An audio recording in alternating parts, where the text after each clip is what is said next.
주님께서는 우리에게, 주님의 자녀된 우리에게 복을 주시기를 원하시죠. 우리는 모두 주님께 복을 받기를 원합니다. 그런데 주님의 복을 받고 누리고 계십니까? 주님의 복을 받는다는 건 뭘까요? 주님이 주시는 복이라는 것은 도대체 뭘까요? 우리는 복을 달라고 간구하고 있고 주님은 복을 주시겠다고 약속하셨습니다. 오늘의 말씀을 통해 복의 의미가 깨달아지고 모두 복을 받고 누리는 우리 모두가 되기를 예수 그리스도 이름으로 축원합니다. 아멘. 오늘 말씀은 너무나도 잘 알고 있는 산상수훈 팔복에 관한 말씀이죠. 주님이 당신의 공생의 가운데 첫 가르침을 주고 계십니다. 이 가르침은 세상을 향한 선포고 주님의 약속이죠.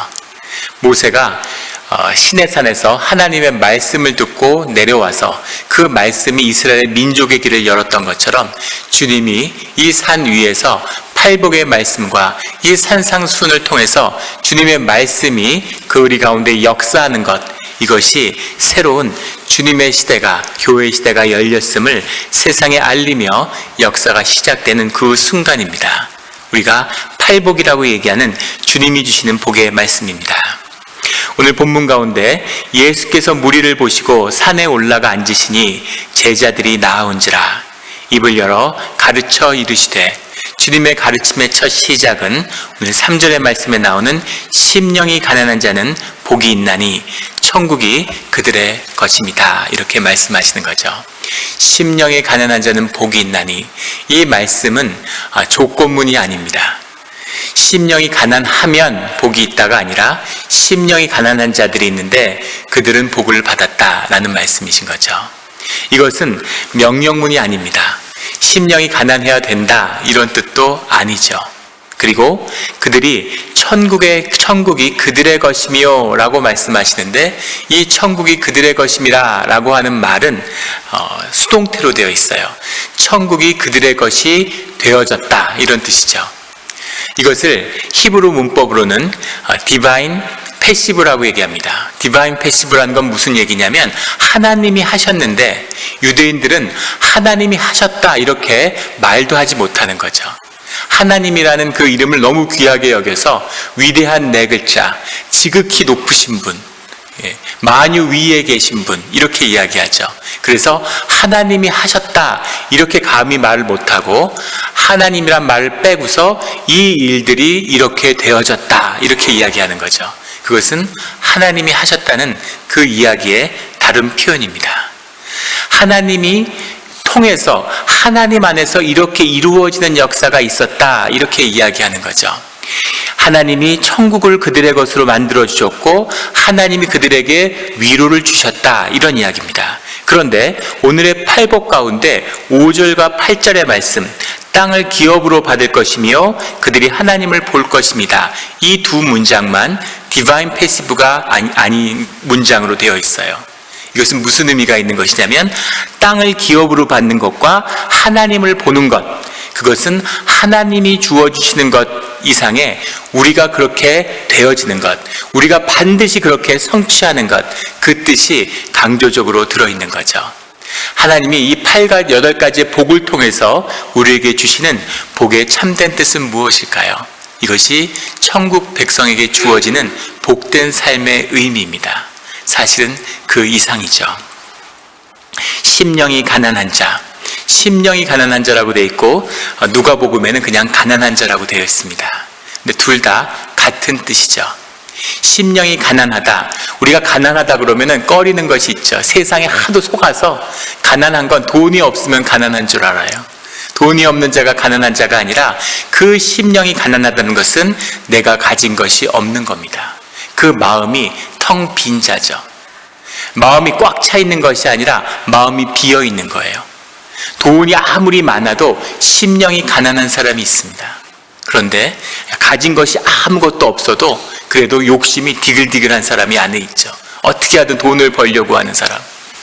예전에 제가 뉴욕에 살 때 처음에 미국에 와서 지하철을 탔는데 한 노숙자가 푸드 그 스탬프를 받으러 가는 거예요.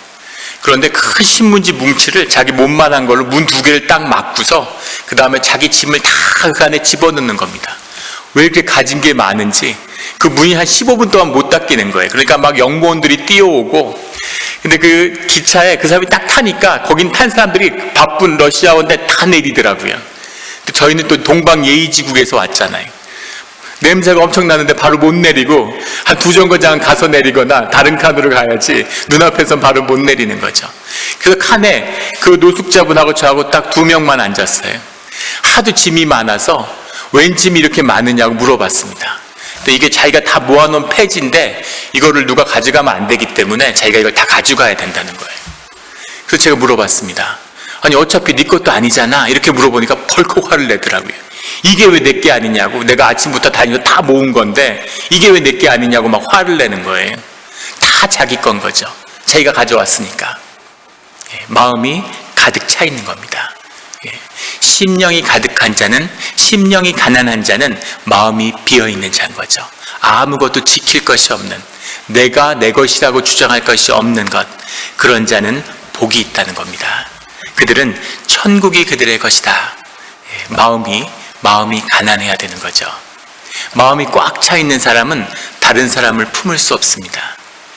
마음이 가득 차 있는 사람은 그 마음 속에 있는 것들밖에 마음을 쓸 수가 없는 거죠.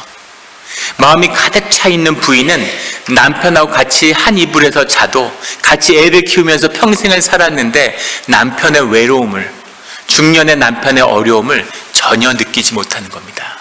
마음이 가득 차 있으니까 남편을 담을 마음이 없는 거죠. 마음이 가득 찬 남편은 부인이 아무리 힘들고 어렵고 우울해도 그 아픈 마음을 자신의 마음에 담을 수 없는 거죠. 마음속에 다른 것들이 가득 차 있기 때문입니다. 오직 마음이 비어있는 자, 그 심령이 가난한 자는 천국을 누릴 수 있는 거죠. 천국을 그 심령 가운데 받을 수 있는 겁니다. 이것이 마음이 가난한 자의 축복이죠. 마음이 가난해져서 천국이 백성이 된 것이 아니라 천국의 백성 가운데 마음이 가난한 자는 천국을 누린다는 겁니다. 이 축복이 우리 모두와 함께 하기를 예수 그리스도의 이름으로 축원합니다. 4절에 애통하는 자는 복이 있나니, 4절과 5절과 6절의 세 가지 축복은 하나님을 안에서 살아가는 삶의 의미를 우리에게 말씀하고 계십니다. 애통하는 자의 복, 애통하다는 것은 마음이 상했다는 뜻입니다. 마음이 상한 자들은 복이 있는데 그들은 위로를 받게 된다는 거죠. 애통하는 자의 복이 무엇일까요? 시편 51편 17절의 말씀에 보면 주님이 상한 심령과 통회하는 마음을 제사로 구하고 있다고 말씀하십니다. 주님이 우리에게 구하시는 그 비밀은, 주님이 받고자 하시는 그 비밀은 애통하는 마음이죠. 상한 심령입니다. 마음이 상한 자만이, 마음을 애통해하는 자만이 주님께 참다운 제사를 올릴 수 있는 거죠. 주님이 구하시는 자는 마음이 상한 자입니다. 애통하는 자죠. 애통하는 자의 비밀이 뭘까요? 애통하는 자의 비밀이 뭘까요? 오두막이라고 하는 소설이 있었습니다. 읽어보신 분들 계실 거예요. 신앙에 대한 이야기인데 크게 베스트셀러가 됐던 책이죠.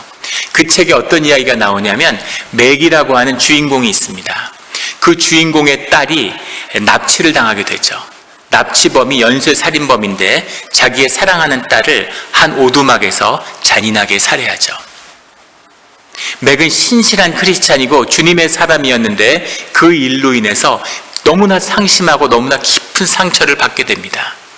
자식을 병고로 앞세우는 것도 인간이 이 땅에서 경험할 수 있는 가장 큰 아픔인데 왜 내 딸이 그렇게 비참하고 그런 아픔으로 생을 마쳐야 됐는지 너무나 큰 충격을 받고 그 일을 허락한 주님에게 크게 분노하고 실망하는 거죠. 그 하나님을 잃어버리고 외면하려고 살려는 맥에게 어느 날 엽서 한 통이 도착하게 되죠. 그 엽서는 오두막으로의 초청입니다. 그 오두막, 딸이 죽임을 당한 그 오두막으로 날 만나러 오라는 거죠. 그 오두막은 생각만 해도 몸소리가 쳐지고 평생에 마음에 둘 수 없는 그런 곳인데 그곳을 찾아오라고, 거기서 너를 만나겠다라고 하는 주님의 초청을 받는 이야기, 그 오두막의 이야기가 그 소설의 내용입니다. 오두막에 가서 하나님의 말씀을 듣게 되죠. 마음에 애통한, 마음이 찢어져 버린 거예요. 자식을 앞세웠는데 삶에서 좌절을 경험하고 실패를 경험하고 절망하면서 마음이 찢어지죠. 아마 이민사회의 고단한 삶을 살면서 마음이 찢어지는 일들을 경험했을 겁니다. 남편이 투병을 하는 걸 보는 부인의 마음은 찢어지죠. 차라리 내가 아팠으면 더 좋았을 텐데, 자식이 아파하는 것을 바라보는 부모의 마음이 찢어지는 거죠. 그 찢어진 마음을 주님이 구하신다는 거예요. 왜 찢어진 마음을 주님이 구하실까요? 애통하는 자의 비밀은 그 찢어짐으로 인해서 세상으로부터 받을 수 있는 위로가 없음을 깨달아 알게 되는 겁니다. 자식을 앞세웠는데, 가족을 앞세웠는데 이제 평생에 기뻐할 일이 없겠구나. 이제는 세상에 살면서 마음의 위로가 되고 기쁜 일은 다시는 없겠구나. 이것이 인생의 저주구나. 삶의 고통이구나. 삶의 본질이 고통이구나. 이렇게 생각하는 심령 가운데, 그 가운데 발견하게 되는 진실이 무엇이냐면, 그 삶을 위로할 수 있는 분이, 그 삶 가운데 함께 오시는 분이 주님밖에 없음을 발견하게 되는 거죠. 오늘 애통하는 자는 복이 있는데 그들이 위로를 받을 것임이라. 위로라는 말이 파라클레토스라는 말인데, 파라라는 말과 칼레오라는 말이 붙어 있는 겁니다. 곁으로 부르셨다, 이런 뜻이죠. 이것이 위로의 본질입니다. 주님이 부르시는 거예요. 주님이 부르셔서 주님이 함께 하심으로 그것이 위로가 되는 겁니다. 애통하는 자만이, 아무 것에도 위로를 받을 수 없는 자만이 주님을 만날 수 있는 거죠. 그리고 주님의 말씀이 임했을 때만이, 이것이 위로구나. 이것이 우리의 생사와 삶을 넘어서는 주님이, 우리의 삶의 모든 근원의 답을 가지고 있는 주님이 주시는 위로구나 하는 것을 만나게 되는 거죠. 이것이 우리의 신앙에서 누리는 천국의 비밀입니다. 이 복을 누리는 우리 영락교회 성도님들이 되시기를 주의 이름으로 축원합니다.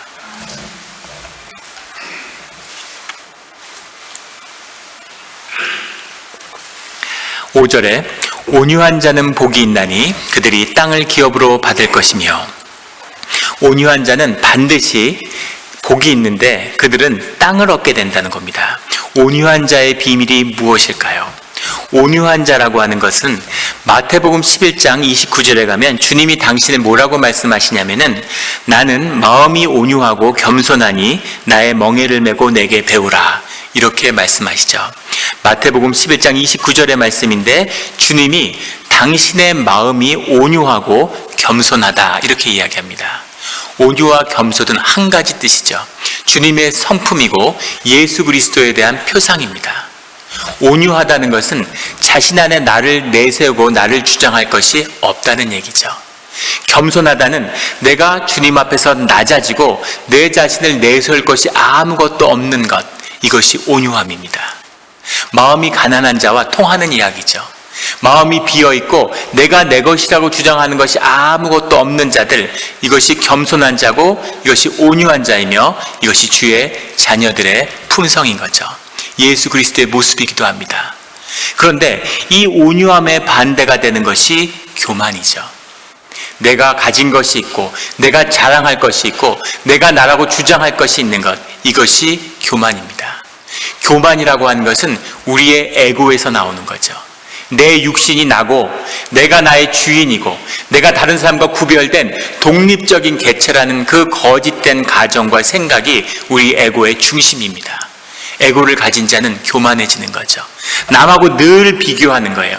그 사람보다 더 있어야 되는 거죠. 그 사람보다 더 가져야 되는 거죠. 이것이 교만의 특징인데, 그 교만의 본질은 거짓입니다. 거짓은 분열되고 거짓은 나누어지고 거짓은 이겨야 되는 거죠. 그것을 버리고 마음이 찢어져서 그 상한 마음 가운데 마음이 텅 빈 자, 그 홀리스를, 그 겸손함을 얻은 자들, 그런 자들은 세상과 연합하고 하나가 되는 거죠. 사람들과 하나가 될 뿐만 아니라 하나님과 하나가 되는 겁니다. 하나님과 동행하고 하나님의 창조의 섭리가 내 가운데 회복될 때 내가 세상과 하나 되는 역사가 일어나는 거죠. 이것이 땅을 차지하는 비밀입니다. 땅을 차지한다는 게 주님이 그 땅을 우리 등기로 해주겠다, 그런 게 아니죠. 등기로 한다고 내게 됩니까? 땅을 내 소유로 한다고 내 것이 되나요? 인디안 속담에 땅을 차지하겠다고 싸우는 인간에 대한 비유가 있죠. 벼룩 2마리가 개에 앉아서 이 개가 내 개라고 막 싸우는 그런 비유를 들고 있어요. 어떻게 인간이 땅을 차지할 수가 있습니까? 주님이 그런데 그 땅을 주신다고 약속하시는 거죠. 그 땅을 자기 것으로 받는 자는 하나님의 창조의 질서 안에서 그 땅의 힘을 얻는 겁니다. 그 땅을 통치하고 다스리는 거죠. 주님이 인간을 이 땅에 만든 의미에 창세의 원리가 땅을 차지하고 다스려라 하는 거죠. 땅을 다스리는 생명의 권세를 얻게 된다는 거죠. 이것이 주님과 함께하는 온유한 자의 비밀입니다. 내가 살리나스에 살면 살리나스를, 땅을 하나님이 내게 주시는 거죠. 그러면 그 땅을 다스리는 권세가, 땅의 권세가 나에게 주어지는 거죠. 그러면 거기 사는 모든 일이 형통하고 거기 사는 모든 생명의 권세 가운데 주님의 축복이 함께하는 거죠. 그 땅을 밟는 자들이 축복받고 그 땅을 들고 나누며 축복을 받고 그 땅에서 자자손손이 축복을 누리는 그 생명의 축복이 땅에서 창조의 원리에서 내게 나타나는 겁니다. 이것이 땅을 차지하는, 주님이 너희에게 땅을 주겠다, 가나안의 복지를 주겠다, 주의 백성의 그 믿음을 회복하라는 거죠. 믿음을 회복하고 주님의 자녀가 되면 세상 것을 갖다 주겠다는 것이 아니라 세상이 너희의 것임을, 그 창조의 질서가 너희에게 가운데 회복되는 역사가 함께한다. 그 생명의 비밀이 바로 온유한 자들이 받는, 기업으로 얻는 땅의 비밀입니다. 이 비밀이 풀어지는 주님께 대한민국을 달라고, 몬트리올을 달라고, 캘리포니아를 달라고 기도하는 주의 자녀들이 되기를, 미국을 달라고 주님께 기도하는 우리 주의 자녀들이 되기를 예수 그리스도 이름으로 축원합니다. 이것이 천국의 축복인 것이죠. 6절에 의에 줄이고 목마른 자는 복이 있나니 그들이 배부를 것이며, 의에 줄인다고 하는 의, righteousness라고 하는 것은 주님과의 올바른 관계를 의미하고 있는 거죠. 주님과 올바른 관계를 맺는 자들은 세상과도 모두 그 관계가 회복되는 겁니다. 이것이 세상에서 주의 이름으로 주어지는 축복의 비밀인 거죠. 모든 것이 주님을 회복하고 주님을 중심에 두며 주님과 함께하는 우리 근원의 삶이 열려야 된다는 삶의 이야기를 주님이 말씀하고 계시는 거예요. 주의 자녀들은 이런 삶을 살게 되는데 그 삶을 사는 자들은 하늘의 축복이 함께하고 있다는 거죠. 그 축복을 누리는 우리 주의 자녀들이 되기를 주의 이름으로 축원합니다. 그 다음이 존재에 대한 비밀이에요. 하나님이 삶에 대한 얘기를 하시고 삶이 이루어가는 그런 존재의 비밀에 대해서 말씀하시는 거죠. 팔복의 이야기는 삶의 어떤 애티튜드나 어떻게 살아야 한다 이런 이야기가 아닙니다. 너희가 어떤 존재가 되면 어떠한 삶이 너희 가운데서 흘러나오는지에 대해 관한 이야기죠. 그 삶이 너희 가운데 풀어져야 되는 것이다. 너희가 살려고 애쓰는 게 아니라, 너희가 살려고 노력하는 것이 아니라 너희 존재가 그 삶으로 풀어져야 된다는 거죠. 너희가 사과 나무면 사과 열매를 맺고 너희가 배면은 배 열매를 맺는 것처럼 너희의 삶이라는 것은 너희의 뿌리 내린 너희 존재의 열매다. 이것이 그 뿌리를 주님께 내리는, 그 열매가 주님의 이름으로 나타나는 그 역사가 있어야 된다 하는 것이 주님의 말씀이고 축복의 비밀입니다. 팔복은 어려운 말씀일 수도 있고 쉬운 말씀이 있을 수도 있습니다. 세상 사람들은 죽었다 깨나도 이 말의 뜻이 무엇인지 전혀 알 수 없어요. 주의 자녀들은 이 말씀을 계시로 받을 수 있는 거죠. 이걸 8번에 할 수도 있고 팔복을 1년 동안 할 수도 있습니다. 이것을 하루에 증거할 수 있을까? 한 번의 예배로 증거할 수 있을까? 많은 마음의 도전이 있었지만 성령님이 하실 거라 믿습니다. 그 믿음으로 말씀을 받는 우리가 되기를 예수 그리스도의 이름으로 축원합니다. 7절에 긍휼히 여기는 자는 복이 있나니 그들이 긍휼히 여김을 받을 것이요. 긍휼히 여기는 것에 비밀이 있는 거죠. 긍휼히 여기는 자, 이 긍휼이 베풀어지는 그 마음은 사람의 마음이 아닙니다. 인간은 이기적이죠. 인간의 육신이라는 것은 죄성에 갇혀 있습니다. 인간은 자기 것을 나눌 수 없는 존재인데 하나님의 형상으로 주어진 성령의 마음이 하나님과 연결된 존재가 됐을 때 그것이 흘러나오는 비밀이 긍휼이죠. 하나님의 긍휼을 받은 자만이 그 긍휼을 흘려보낼 수 있습니다. 주님께 은혜를 받은 자만이 그 은혜를 흘려보낼 수 있죠. 부모에게 학대받고 불우한 가정에서 자라고 고아가 됐다가 입양됐다 파양되고 이런 사람은 사랑을 나눌 수 없죠. 사랑을 받은 것이 없기 때문이에요. 그런데 부모의 사랑을 받고 무남 동료로 자라서 온갖 것을 다 누리고 그렇게 귀하게 자랐다고 사랑이 흘러나올까요? 그런 사람도 사랑에 더 목말라 하고 나만 사랑받아야 되고 나만 관심을 받아야 되고 그런 나르시스트가 되죠. 아주 악한 인간이 됩니다. 이것이 인간의 비밀이죠. 오직 하나님의 긍휼하심을, 하나님의 사랑을 받은 자만이 하나님의 사랑이 흘러나가는 겁니다. 이것이 긍휼의 비밀이에요. 그런데 긍휼을 베푸는 자에게는 더 큰 비밀이 있다는 거죠.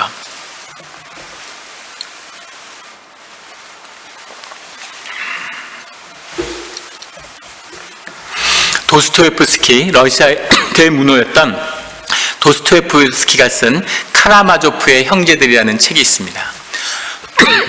잘 아시고 읽어본 분들도 많이 계시죠. 그 안에 여인과 양파의 이야기가 나와요.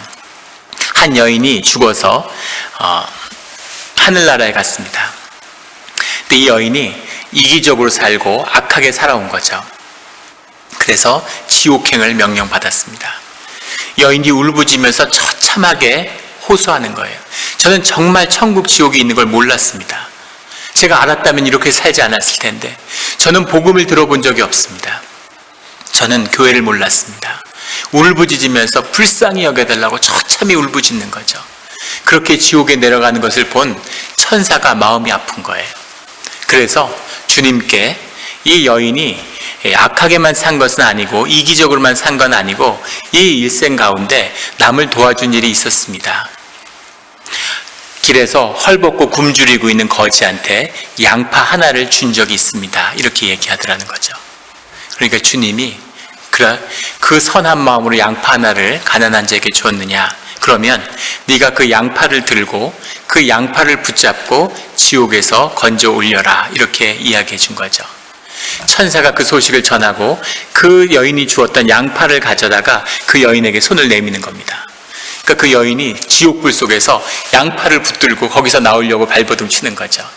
그 양파를 붙들고 올라오는데 양파를 붙들고 지옥불에서 벗어나니까 거기 지옥에 있는 사람들이 막 달려들어서 그 여인을 붙잡고 같이 올려가려고 막 매달리는 거예요. 그 여인이 그 양파 하나를 붙잡아도 벗겨지고 깨질까봐 조마조마한데 자기를 사람들이 붙드니까 얼마나 마음이 다급했겠습니까? 그러니까 발로 그 사람들을 막 걷어차면서 야 놔 이러면서 이건 내 양파야, 내가 준 양파야, 내 양파라고 하고 그 양파를 막 붙잡다가 양파가 깨져가지고 다시 지옥불에 떨어졌다는 이야기죠. 가난한 자에게 담요를 하나 줬으면 담요를 붙들고 올라가면서 한 손으로 부위를 이렇게 그릴 수도 있었을 텐데 양파를 붙들고 떠는 사실은 인간의 모습이죠. 무엇을 나눴던 그걸 들고 어딜 가겠습니까? 그러나 긍휼히 여기는 자의 마음, 남에게 긍휼을 베풀 수 있는 그 마음에는 천국의 비밀이 있다는 겁니다. 천국의 축복을 누려야 되는 거죠. 지옥에 갔는데 아주 진수성찬의 음식이 차려져 있더래요. 그래서 지옥이 이렇게 음식이 잘 차려져 있나? 근데 사람들이 앉아있는데 모두 다 고통에 울부짖고 있는 거죠. 지옥에 가니까 팔이 다 바깥으로 굽어 있어가지고 밥을, 맛있는 음식이 있는데 먹을 수가 없는 거예요. 모두 다 맛있는 음식을 보면 볼수록 다 울부짖고 있는 거죠. 천국에 가니까 지옥과 똑같은 음식이 진수성찬이 차려져 있는데 모든 사람들이 하하호호 그렇게 기뻐하고 즐거워하더라는 거죠. 거기에 앉은 사람들도 똑같이 팔이 휘어 있는데 음식을 들어서 다 옆 사람을 먹여주고 있더라는 겁니다. 이 사람은 날 먹여주고 나는 이 사람을 먹여주고 서로 먹여주니까 그렇게 기뻐하더라는 거죠. 이것이 죽어서의 이야기가 아니라 우리가 살아서 누리는 천국의 비밀입니다. 긍휼히 여김을, 이 긍휼이 공동체 가운데, 이 긍휼이 교회 가운데, 이 긍휼이 세상을 향해서 흘러 넘쳐야 되는 거죠. 인색한 곳에선 주님의 나라가 임하지 않습니다. 인색하면 인색할수록 점점 더 지옥으로 변해가는 것이 우리의 삶의 비밀이죠. 베풀고 베풀수록 점점 천국의 복이 임하는 것, 그 비밀을 누리는 우리 영락 공동체가 되기를 주의 이름으로 축원합니다. 8절에 마음이 청결한 자는 복이 있나니 그들은 하나님을 볼 것이다. 마음을 깨끗하고 이 앞에 나오는 이 심령이 가난하며 마음이 상하고 온유하고 긍휼히 여기는 이 하나님과의 관계의 비밀이 열린 자, 그들은 마음이 깨끗하고 청결한 자들이죠. 그들은 하나님을 보게 된다는 겁니다. 하나님을 본다는 것이 천국의 비밀이고 축복의 비밀이죠. 세상의 비밀은 우리가 무엇을 바라보느냐에 달려 있습니다. 무엇을 바라보고 계십니까? 성공을 바라보고 지불을 바라보고 소유를 바라보는 자들은 그곳으로 삶이 저주의 길로 빠지는 거죠. 오직 하나님을 바라보는 자들만이 천국의 비밀이 열리며 우리에게 임하는 거죠. 그 비밀을 보는 자만이 하나님과 함께 한다는 겁니다. 그 비밀을 아는 자들, 하나님과의 관계가 열린 자들은 주님의 질서가, 주님의 통치하는 질서가 임하는 거죠. 그것이 9절에 나오는 화평하게 하는 자의 복입니다. 주의 자녀가 있는 곳에는 늘 주님의 통치가 임하고 주님의 통치가 임하는 그곳에는 하나님의 나라가 임하는 거죠. 이것이 하나님의 나라의 비밀이고 이 땅에 교회를 허락하신 주님의 비밀입니다. 화목하고 화평한 거예요. 교회는 화평해야 됩니다. 하나님의 자녀들이 있는 곳은 화목해야 돼요. 언성을 높이고 갈등하고 싸우는 것은 화평하고 화목한 자의 모습일 수 없죠. 이것이 교회의 비밀입니다. 주님의 화평이, 주님의 화목이 아무리 좋고 의롭고 올바른 일이라도 화평과 화목을 깬다면 그것은 하나님의 일은 아닙니다. 하나님의 통치가 임하는 우리 영락교회가 되기를 주의 이름으로 축원합니다. 이 모든 것을 우리의 존재에게서 나오는 하나님의 복받은 삶의 비밀을 얘기하는데 그 이야기의 끝에 너희들이 천국으로 인해서 박해를 받는다 이렇게 이야기하는 거죠. 그 박해를 받는데 박해를 받는 것이 복이라는 겁니다. 이것이 놀라운 삶의 반전이죠. 주님의 길을 가는 자들은, 주님의 이름으로 서는 자들에게는 세상의 박해가 반드시 있어요. 우리 영락교회가 회복되고 주의 복음으로 바로 서게 되면 세상에 박해가 있습니다. 박해가 없는 건 아직 세상에 위협이 되지 않기 때문인 거죠.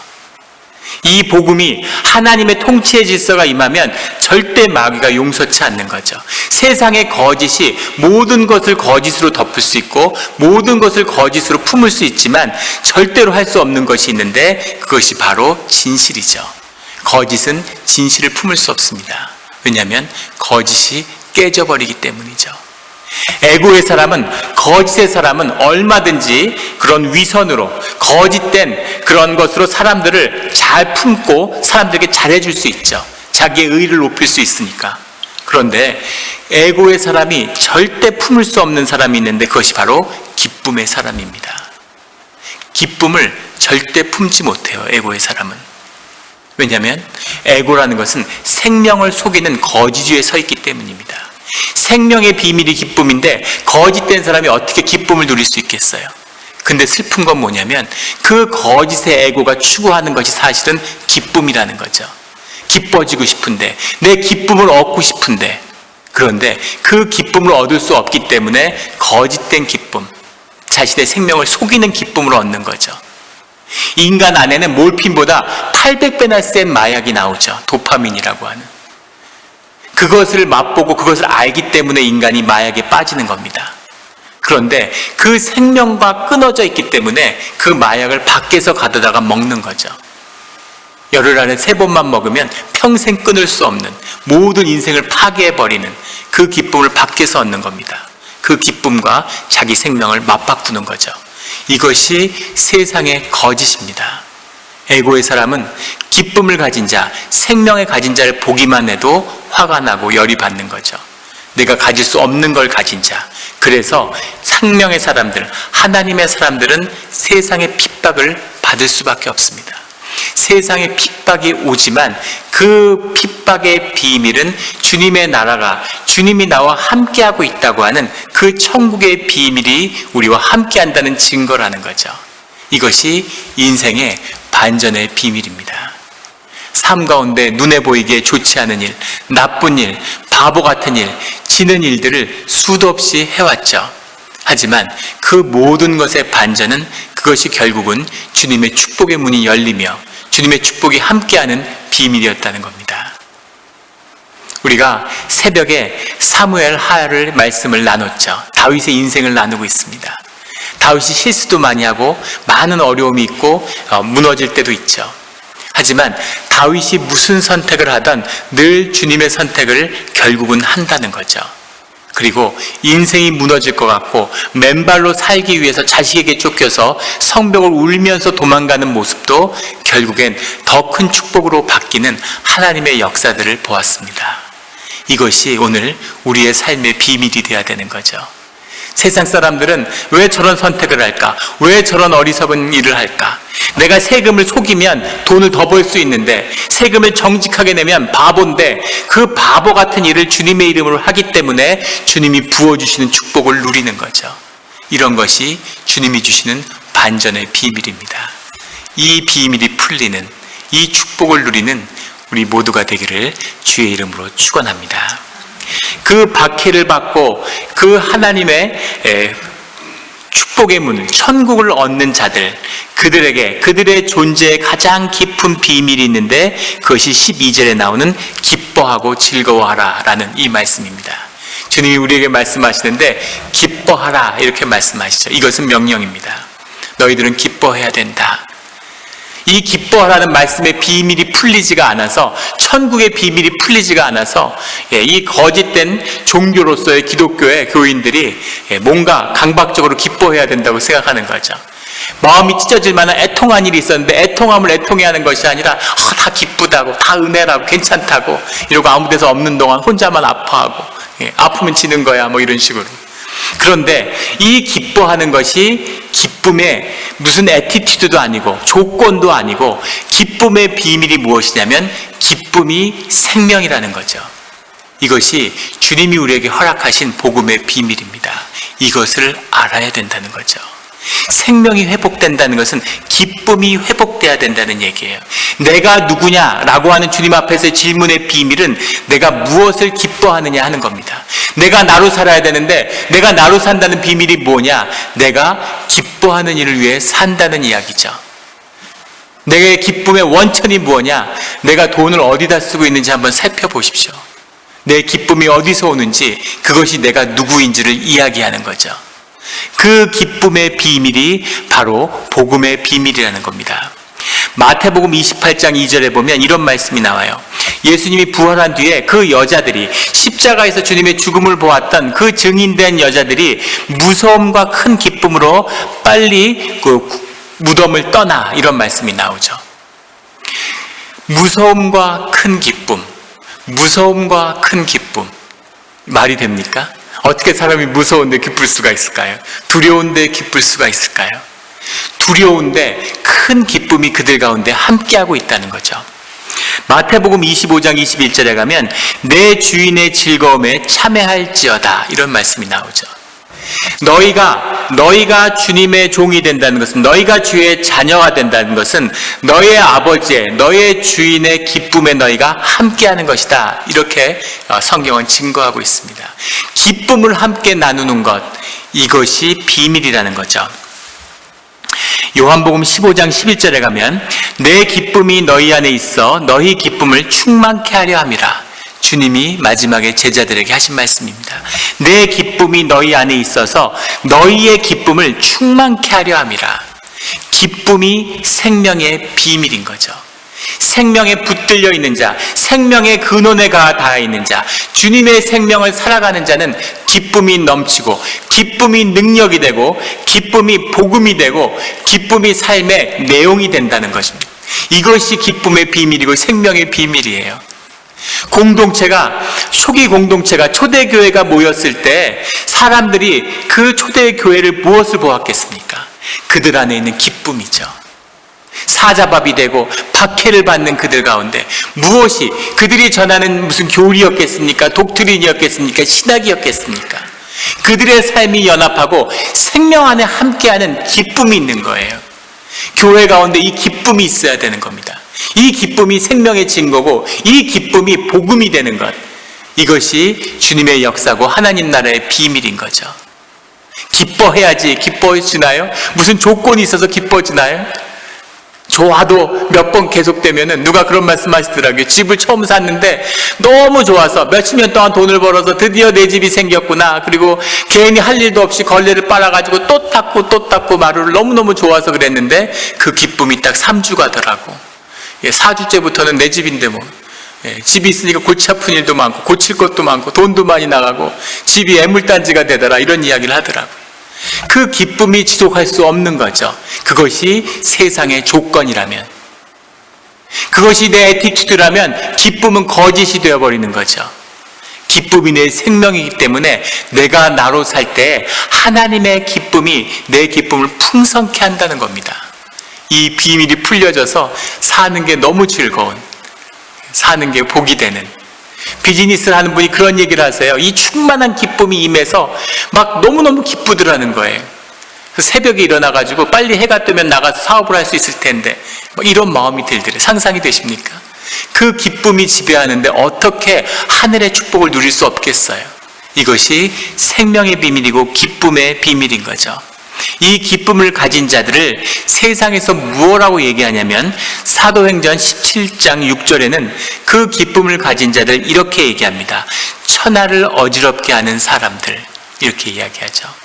영어 성경엔 뭐라고 그것을 번역했냐면 turning the world upside down이에요.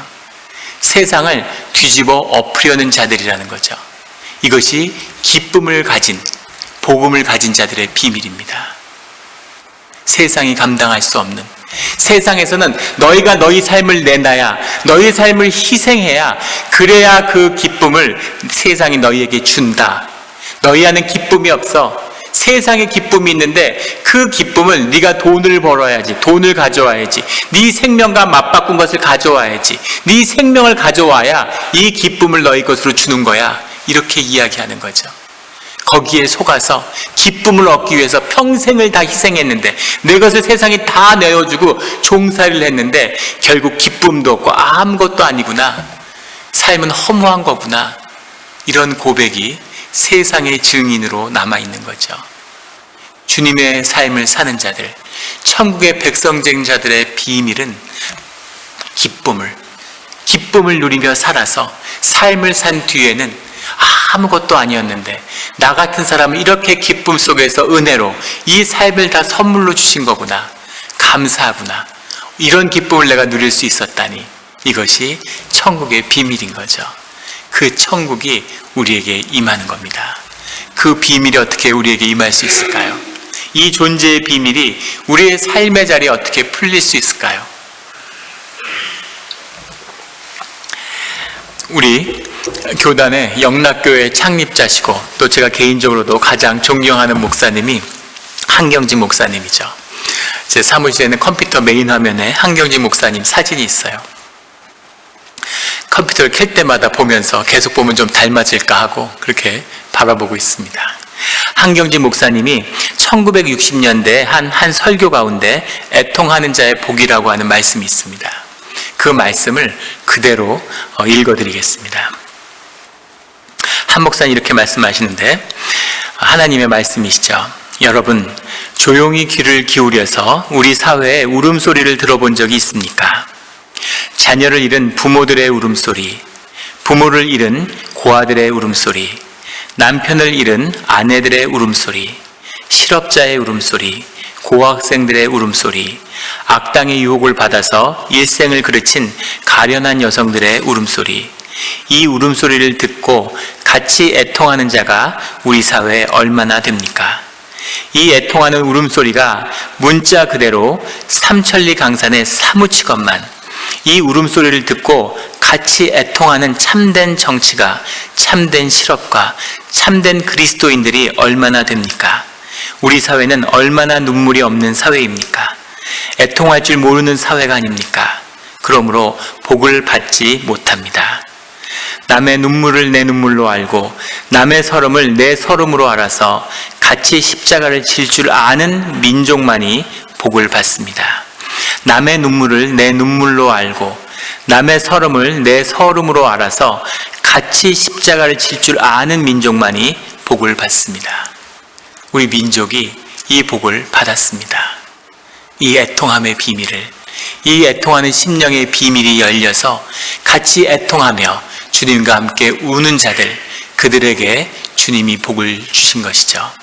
이제 2세대가 지나고 한국 교회에 무엇이 남았습니까? 거짓과 거짓 교리와 거짓 종교만이 판치는 그런 교회가 돼버린 거죠. 애통하는 마음, 상한 마음, 눈물 흘리는 그 상한 심령을 주님이 오늘 우리에게 예배로 구하시는 겁니다. 이 복의 비밀이 열려서 나와 내 가정이, 우리 교회가, 우리 민족이, 우리가 따는 이 땅이 천국의 복을 누리는 그 일들을 우리가 살아서 보게 되기를 예수 그리스도 이름으로 축원합니다. 기도드리겠습니다. 하나님 아버지 감사합니다. 우리를 천국 백성으로 불러주셔서 우리가 천국의 백성이 되므로 우리 안에 애통함이, 우리 안에 좌절이, 우리 안에 아픔이, 우리 안에 상한 심령이 주님께 올리는 산제사가 되고 우리의 삶을 풍요하게 하고 우리 삶 가운데 참된 위로를 경험하며 같이 눈물 흘리는 것이 생명의 비밀이요, 기쁨의 비밀이요, 천국의 비밀인 것을 우리에게 말씀하여 주시니 감사합니다. 이 말씀이 거짓된 교리나 어떠한 독트린도 아니고 오직 순종하며 주님의 뜻에 따라 사는 삶이 되어서 정말로 이 땅에 천국이 임하는, 하나님 나라가 임해서 교회가 천국이 되는, 이곳으로 감사하고 주님께 영광을 돌리는 그런 우리 진실된 삶의 자리가 되게 하여 주시옵소서. 주님이 하시는 일이오니 나는 할 수 없는 일이오니 이 어렵고 절대 불가능해 보이는 일들이 주 안에서 너무나 쉽게 은혜로 사라지는 우리의 삶의 자리를 경험하기를 소원합니다. 이 귀한 유업을 남기는 우리의 삶의 자리가 돼서 이 땅에서 사는 우리의 자녀들이 이 유업을 누리게 하여 주시옵소서. 감사드리며 예수 그리스도 이름으로 기도드렸습니다. 아멘.